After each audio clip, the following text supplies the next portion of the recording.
sebuah ijazah.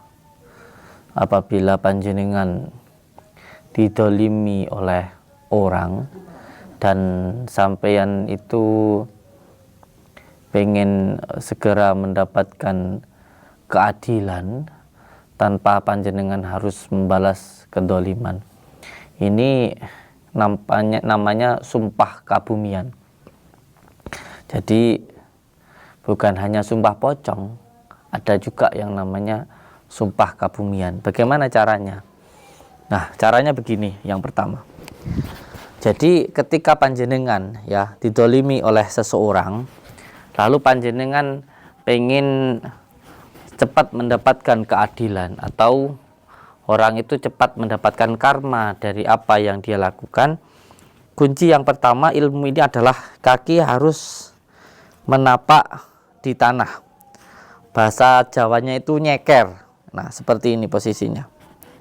Nah, setelah panjenengan keluar rumah atau di tempat yang terbuka dengan posisi kaki nyeker, yang kedua kepala harus langsung di bawah langit.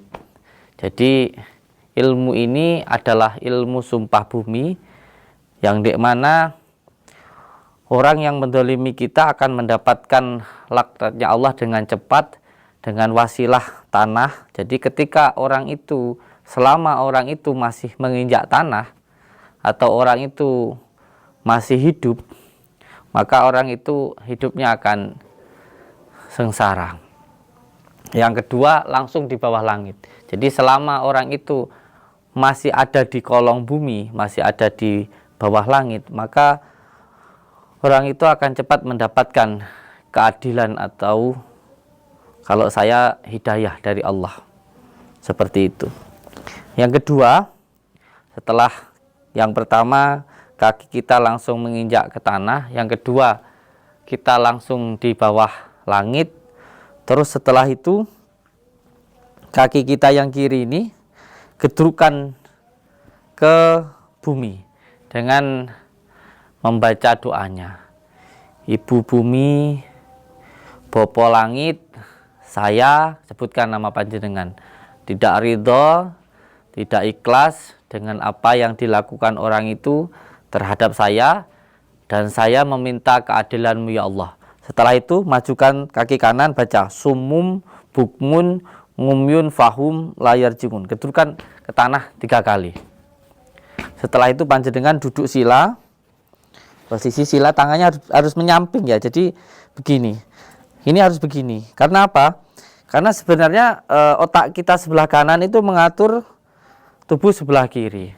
Otak kita sebelah kiri itu mengatur tubuh sebelah kanan.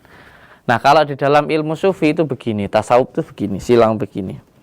Nah, seperti ini. Nah, posisinya ketika kita mau sila itu posisi kaki kiri biarkan tetap di sini, lalu kaki kanan silangkan begini. Langsung duduk begini. Langsung duduk begini.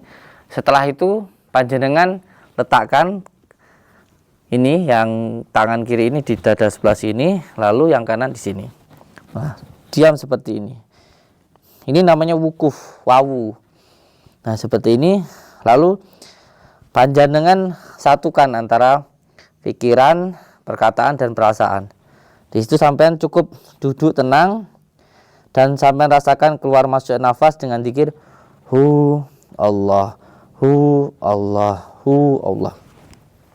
Sampean praktekkan ini.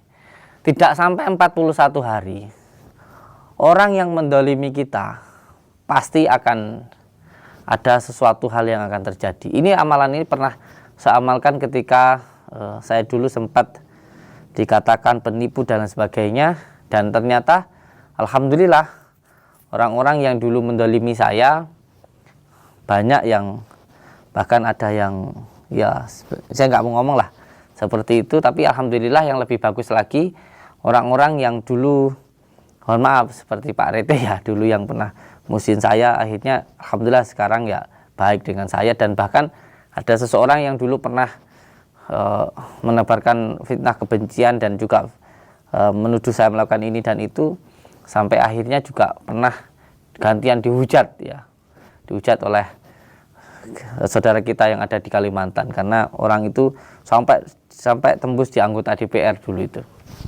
sampai orang itu disidang. Nah, itu akan terbayar lunas. Jadi kita itu tidak perlu membalas keburukan orang. Amalan ini silahkan panjenengan amalkan, dan panjenengan tidak perlu susah-susah untuk menggunakan ilmu santet dan sebagainya. Cukup sampai pasrahkan ke Ibu Bumi Bopok Langit. Karena ilmu ini saya dapatkan ketika posisinya saya sedang majedub, atau posisinya saya sedang didolimi. Nah, ketika itu saya dapat bisikan atau dapat isyarah untuk melakukan seperti ini. Semoga memberikan manfaat untuk panjenengan semuanya. Ingat, ketika kita didolimin orang, lalu kita bisa tenang, dan pada akhirnya nanti kita akan bisa untuk menguasai keadaan. Jadi jangan pernah